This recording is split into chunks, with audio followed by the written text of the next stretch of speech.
Bonjour à toutes et à tous, bienvenue sur Afro Info 243.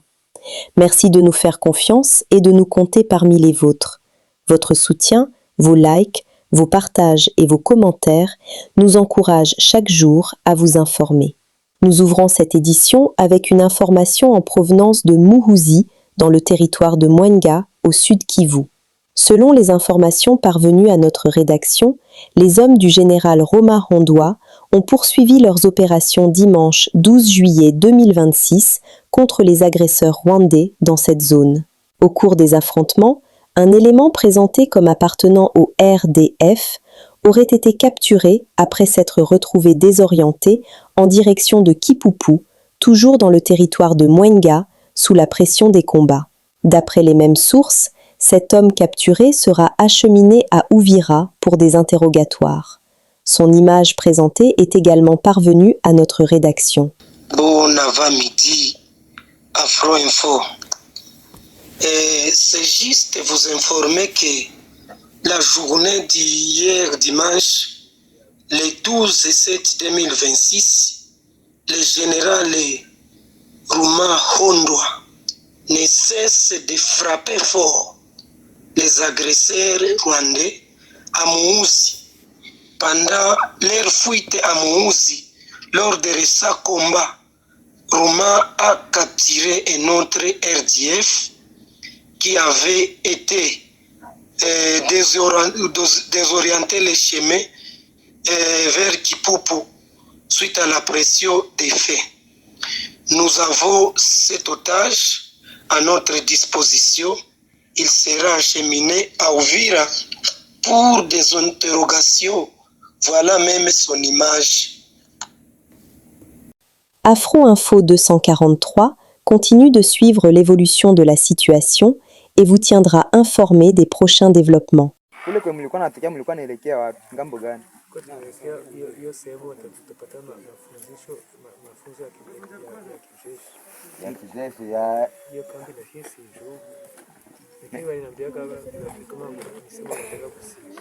Wapi? Businga kule ni makote ya nani ya ndio kwenye wako navukia pale. Businga ni kote ya Nyangezi. Ya Manyangezi kule.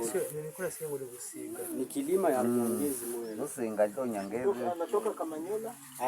Unavukia Nyangezi, wanavukia Kamanyola kisha ndio wanakuya. Haba wenye wanakutaniwa ndio wanaenda Batoria. Kutoka pale Rwanda mkavuka kutoka Bugarama mlivuka kutoka Rwanda Bugarama mlivukia wapi? Pale Kilala. Sidi Kivu. Lakini kuko jina yenye mlivukia hapa. Napaswa yua kama tumevukia Sidi Kivu lakini hapa kwenye tunavukia hizo kwa fulani. Ile boda. Boda ni Kilalo. Ni Kilalo. Kutoka hasa Kipoda. Mnavukia mnaona kama mnatoka Mtombo mnaingia sasa zina walikuwa wanasema walikuwa wanasema kama tunaingia Kongo. Hai yote ni Kongo. Lakini pale kwenye mliaka siku nitoke pale Kirao. Kwa sehemu hivi kama ni masomo kama ilikuwa ni mabiro sehemu hivi Atavuka fuyo kweli. Urgent, 12 juillet 2026, axe Mwenga. Selon des informations rapportées depuis le terrain, les jeunes résistants patriotes congolais Wazalendo auraient capturé un élément présenté comme appartenant à la coalition RDF M23AFC ce dimanche 12 juillet 2026 à Kalambi-Tchonvi, dans le territoire de Mwenga, sud Kivu. Si vous soutenez notre travail, prenez juste 1 minute pour laisser un j'aime et partager cette vidéo. Votre soutien nous aide à informer un plus grand nombre de personnes. Merci à tous. M23. Wewe toka pale uko nakatala mbesi. Nakatala nini wewe mbwa wewe? M23. Tutamaliza. Babeta ete. Babeta. Washa moto. Bye. Utakanyambia sio nakuya. Beba ule M23 banambeba bamubebe. Mwende na tupeleke mbesile siko tunabawia huko. Salut à tous les militaires qui sont au front. Je dis bien à tous les militaires qui sont au front. J'ai une très bonne nouvelle pour nous en général.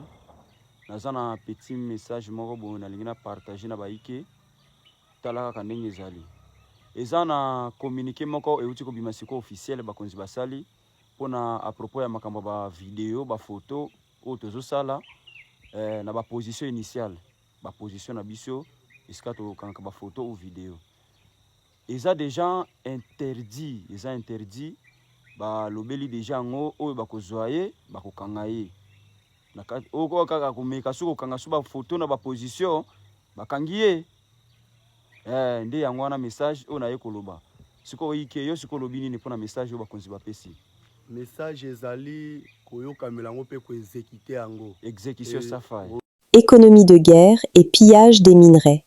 Mine d'or de Tanguiza. Des rapports indiquent que depuis janvier, l'extraction d'or dans la mine de Tanguiza, territoire de Mwenga, se poursuit malgré les conflits. Les sources de Kinshasa et les experts de l'ONU affirment que le Rwanda et le M23 profitent financièrement de cette exploitation. Production et exportation. La mine produirait en moyenne 12 kg d'or par mois. Cet or transiterait par des canaux opaques avant d'atteindre les marchés internationaux, certains flux étant signalés vers le Qatar, bien que non confirmés officiellement par les autorités qataries. Financement du conflit. Les revenus générés par l'or de Tanguiza, ainsi que par le coltan de la mine de Rubaya, Nord Kivu, alimentent ce que les analystes appellent l'économie de guerre.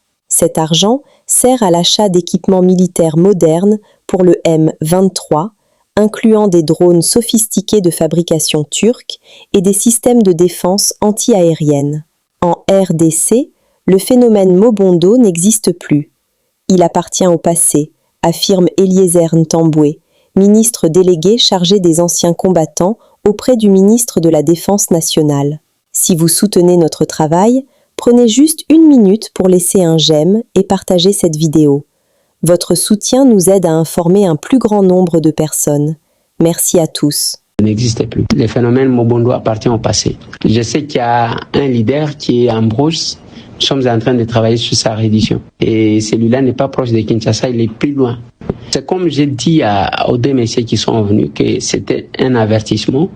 Celui qui va s'entêter, l'État va le prendre. Il va répondre de ses actes. Les processus de paix, nous collaborons avec ceux qui acceptent la reddition volontaire. Mais si vous n'acceptez pas, l'État va s'imposer. Je pense qu'on a arrêté plus d'une personne dans ce même processus. Et personne ne peut être plus fort que l'État pendant longtemps. Et nous collaborons avec ceux qui acceptent de collaborer avec l'État. Ceux qui n'acceptent pas, on va les laisser à la disposition de la force. Un retour non encadré peut poser des problèmes. Mais un retour encadré par l'État assurera toutes les parties. Parce que le problème des retours non encadrés, la conséquence sera que tous ceux qui sont restés dans ces villages-là, on va les confondre avec les Mobondo.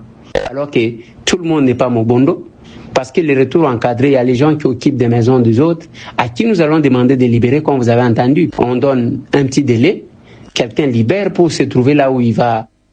Voilà, c'était l'UDPS. Tshisekedi dément avoir mandaté des membres de la Force du Progrès pour perturber le sit-in de l'opposition du 12 juin, contrairement aux affirmations d'un rapport de Human Rights Watch publié le 9 juillet. Le parti affirme que l'ONG n'a pas recueilli sa version des faits, rappelle qu'une enquête judiciaire est en cours depuis le 22 juin et demande à Human Rights Watch de transmettre à la justice les éléments d'identification des personnes citées. L'UDPS se réserve également le droit d'engager des poursuites en cas d'allégations qu'elle juge diffamatoires. D'abord, il faudrait souligner que le président Ndayishimiye n'a fait que son devoir en tant que père de l'Union africaine. Il y est dans ses prérogatives de trancher les questions de paix, questions de cohésion nationale dans les États africains dont il assume la présidence. Nous saluons vraiment son initiative qui a voulu assez qu'il réunisse les opposants autour d'une table pour essayer de discuter sur la question. Mais pour moi, d'abord, je pense que c'est une honte de la part de l'opposition, parce que si la question de la nation est discutée à l'extérieur, ou bien si c'est à l'extérieur qu'on doit nous faire revenir à la raison concernant notre pays, moi je dis que c'est d'abord une honte pour l'opposition, parce que c'est une question qui devait être résolue au niveau interne, et c'est une question qui devait avoir la compréhension même de l'opposition avant que le voisin ou l'extérieur nous fasse revenir à la raison pour nous faire comprendre que, attention, votre maison est en train de brûler, voilà la cause pour laquelle votre maison est en train de brûler. Moi, je dis que c'est une honte vraiment pour l'opposition. Vous dites que c'est une honte pour l'opposition et vous pensez que vous allez maintenir votre... Merci beaucoup. Nous sommes effectivement à Kisangani avec le gouverneur, mais aussi avec toute l'équipe, du secteur de la santé, en commençant par le secrétaire général de la santé, l'inspecteur général de la santé, l'incident manager. Nous sommes ici donc pour pouvoir répondre très rapidement aux premiers cas de la maladie à virus Ebola qui sont arrivés à Kisangani. Je voudrais que la population retienne d'abord que les 4 cas que nous avons sont des cas importés, qui sont tous venus de l'Ituri. Mais n'empêche, étant donné qu'ils se sont retrouvés dans la ville de Kisangani, pris en charge dans la ville de Kisangani, nous considérons que la ville de Kisangani est touchée. Et donc, autant ce sont des cas importés, autant la surveillance de tous les contacts qui ont pu rencontrer ces cas doivent être suivis. C'est pour cela que nous sommes ici, pour monter toute la riposte, avec tous les différents piliers de la riposte, de telle sorte qu'on puisse rapidement contrôler la situation. L'idée ici, c'est de demander à la population de contribuer à cet arrêt de la propagation de la maladie, notamment en signalant tous les cas symptomatiques. Les personnes qui présentent de la fièvre doivent aller dans les centres de santé. Tous les médecins, tous les centres de santé sont informés que tous les cas doivent être signalés pour investigation. Et c'est l'équipe de la riposte qui verra si oui ou non on va faire le prélèvement. Mais nous sommes ici surtout pour mobiliser toute la communauté, parce que la riposte doit être prise en charge par la communauté elle-même. Longtemps attendu, le marché central Zando s'apprête à ouvrir ses portes aux commerçants de Kinshasa et de partout à travers la République démocratique du Congo. À l'intérieur, les travaux, selon les experts, sont presque terminés. On est à 90%, plus de 500 magasins, 10 000 étalages. Le marché central Zando pourrait accueillir aux alentours de 80 000 commerçants. À l'intérieur, comme je le disais tout à l'heure, les travaux sont presque terminés. Reste l'extérieur, comme vous le savez. Zando est compris entre 2 communes, une grande partie dans la commune de Kinshasa et une partie dans la commune de la Gombe. Il faut des entrées pour accéder à ce marché le plus grand de la capitale Kinshasa. 4 voies d'accès principales pour accéder à Zando, et la voirie à l'extérieur est pratiquement terminée. On a fait un tour ce dimanche au marché Zando pour voir ce que est devenu finalement cette voirie. Est-ce que les travaux avancent bien? J'ai le plaisir de recevoir, mesdames et messieurs, un ingénieur. C'est un fils congolais de père et des mères. L'expertise congolaise au service des Congolais qui vont donc travailler ou vendre ici. C'est une grande fierté pour vous déjà d'avoir été sélectionné en tant que Congolais pour mener ces travaux. Vous êtes qui? Présentez-vous, ensuite vous répondrez à la question. Bon, je suis M. Chris Pébé, ingénieur civil de construction. Je suis au niveau du ministère provincial des ITP comme responsable adjoint chargé des études et suivi de la voirie. C'est une fierté pour moi pour participer à cette grande reconstruction de notre ville en termes de tout ce qui concerne voirie urbaine, des acteurs autour du marché, construction des routes en béton armé, participer aux études d'assainissement de la ville. C'est vraiment un honneur et une fierté pour moi de participer. Alors, à l'intérieur, ce n'est pas vraiment votre travail ou votre tâche. Vous êtes plutôt concentré sur l'extérieur du marché, les voies d'accès. Qu'est-ce qui est fait exactement? Oui, bon. lorsque les grands marchés étaient pratiquement finis en ce qui concerne les grosses herbes, la bonne question était de savoir comment est-ce qu'on va accéder au grand marché. Parce que toute la voirie autour du grand marché était pratiquement par terre, était pratiquement dégradée. Et la question était de réhabiliter, de voir comment réhabiliter. Et c'est alors, les acteurs ont été choisis autour du grand marché pour permettre l'accessibilité. Il y a pour ceux qui viennent au niveau de Dima, Somba Zikida, il y a l'avenue Plateau qui a été réhabilité, il y a l'avenue Bokassa réhabilité, il y a l'avenue Kassavoubou, donc qui ont été réhabilités. Il y a toutes ces avenues-là réhabilitées pour amener les gens vers les grands marchés. Et il y a, au niveau de la commune de la Gombe, vous avez l'avenue Plateau entre Bolingo et les boulevards du 30 juin. Donc on peut accéder à partir du boulevard du 30 juin. On peut accéder à partir de Bokassa via l'avenue Wakading. On peut accéder au niveau du Bokassa également à partir de l'avenue du marché. On peut accéder à partir de l'avenue d'Imaré. À partir des colonnes BA, vous pouvez prendre l'avenue d'Imaré et atteindre les grands marchés. Donc c'est comme une boucle. C'est comme une boucle. Et le marché se retrouve au centre. Voilà, une boucle autour du grand marché avec des bretelles. Des bretelles qui donnent vers les boulevards du 30 juin, des bretelles qui donnent vers l'avenue Bokassa, bretelles qui donnent vers Kassavoubou, Willery. Donc c'est vraiment pour fluidifier la circulation et éviter des embouteillages. Est-ce qu'il y aura un parking finalement parce que vous prévoyez tout ça? Oui, exactement. C'est lors même de notre visite que nous avons fait. Il y a des zones qui ont été identifiées et des emprises récupérées. C'est au niveau de ces différentes emprises qu'il y aura des parkings et des ouvrages connexes au grand marché. Et vous ferez en sorte que sur la principale, il n'y ait pas de gens qui viendront vendre, par exemple, parce que ça va encore créer d'énormes embouteillages.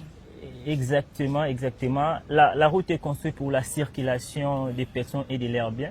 La route n'est pas un marché, donc ça sera la nouvelle politique. Donc les marchés des crises ou des marchés pirates ont été plus ou moins tolérés. Je pense à l'époque où il n'y avait plus de grands marchés, c'était pratiquement un chaos. La période où il y avait des constructions. Maintenant là, les grands marchés est construit. Il n'y a plus de raison de vendre sur la route parce que vous avez déjà un cadre approprié.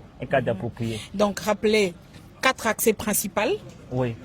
Il y a des entrées, les grands marchés lui-même, il y a 4 entrées principales, mais il y a une boucle autour du grand marché et des bretelles. Des bretelles comme l'avenue Plateau, l'avenue de l'école, l'avenue d'Imaré, l'avenue Bokassa, l'avenue Kassavoubou, et ainsi de suite. Et vous avez tenu compte du fait que le Zando ne s'inonde pas? Oui, exactement. Quand il pleut? Oui, il y a eu des études vraiment minutieuses qui ont été faites. Il y a un système d'assainissement qui a été construit pour qu'il n'y ait plus d'inondations. Et je voulais même faire l'allusion au niveau du jardin botanique également. À un moment, il y avait aussi des inondations. Dans les cadres de réhabilitation des acteurs, nous avons directement intégré la construction du collecteur. Il y a un collecteur qui traverse les jardins botaniques et qui ressort vers Wakading pour prendre du tchakou-tchakou. Donc c'est vraiment tout un réseau qui a été étudié pour assainir l'avenir, qu'il n'y ait plus d'inondations. Alors pour cette voirie autour du marché central, Zando, vous êtes à combien de pourcentage pour terminer les travaux? En ce qui concerne la voirie, je dirais que on est déjà autour de 95%. Nous sommes vraiment en train de faire les travaux de finition. Définition. Qui dit finition dit marquage au sol. Sur certains acteurs, comme ici, nous sommes sur Bolingo, vous verrez que les marquages au sol sont déjà pratiquement finis. Il y a les catadiopes, donc il y aura peut-être encore des renforcements en termes des marquages au sol, mais sur plateau, on va les faire. Donc c'est vraiment des finitions, des derniers détails qu'on est en train de faire pour finir complètement. Mais le véhicule peut déjà. Alors vous savez que beaucoup de scepticisme, bien qu'il y en a qui font vraiment confiance à l'expertise congolaise, on dit que tout ce qui est construit par des Congolais ne dure pas et que c'est des routes à usage unique. Est-ce que vous rassurez sur la qualité de l'œuvre, la qualité de la voirie construite ici autour du marché central Zando? ingénieur. Oui, bon. Ces projets sont des projets qui ont été. Donc, nous avons eu la responsabilité auprès du ministre Alain Tshilombo, ministre et professeur des ITP, qui est ingénieur également et qui est très regardant en ce qui concerne la qualité de nos travaux. Donc, nos travaux ont été suivis par lui. Donc, nous avons vraiment mis beaucoup d'énergie pour respecter tout ce qui est comme qualité du béton, qui est comme qualité des armatures. Il y avait le laboratoire national de l'Office de route qui était en permanence ici pour faire valider les différents travaux, les différents échantillons de béton prélevés. Donc c'était vraiment un travail coordonné et bien dirigé. Donc je peux vous rassurer que ça, ce sont des ouvrages que nous avons construits. Nos enfants vont rouler dessus. Donc les gros véhicules peuvent aussi passer par ici. Le bétonnage ne compte pas. Oui, les tonnages de ces routes, c'est à mesure de prendre toute cette grande charge-là. Ce sont des routes en béton avec une structure en termes de fondation qui sont impeccables. J'aurais aimé que vous puissiez être là pendant que nous étions en train d'exécuter. Vous puissiez voir comment nous étions en train d'enrocher les matériaux, les gros moellons ici. Vous avez certainement des images d'archives. Oui, je pense qu'il y a des archives. Qui peut être mises à la disposition des journalistes. Là, il n'y aura pas de problème. Vraiment, c'est un travail de fond et de qualité qui a nécessité de l'énergie et du sérieux. Merci beaucoup. Debu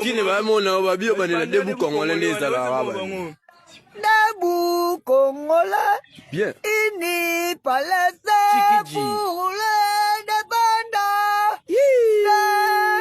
Another novel, another gourmet. Né pour les beaux pépés qui me cavent dans la pelle pépé. Congo, Anatujaye, Congo, oh pépé, Congo, pépé, Congo, tujaye, oh pépé, Congo, tujaye. Nous, papa, nous sommes dans sa mentalité. Tagana, Chantijani, nous. On a pas mal. On a Pépéni, et c'est l'équipe au Kava, Pépéni, Congo. Nous sommes arrivés à la fin de cette édition. Merci à vous de nous avoir suivis jusqu'ici. Si vous avez apprécié ces contenus, n'oubliez pas de vous abonner à notre chaîne, d'activer la cloche de notification pour ne rien manquer de nos prochaines vidéos. Likez et partagez cette vidéo. On se retrouve très prochainement. À bientôt.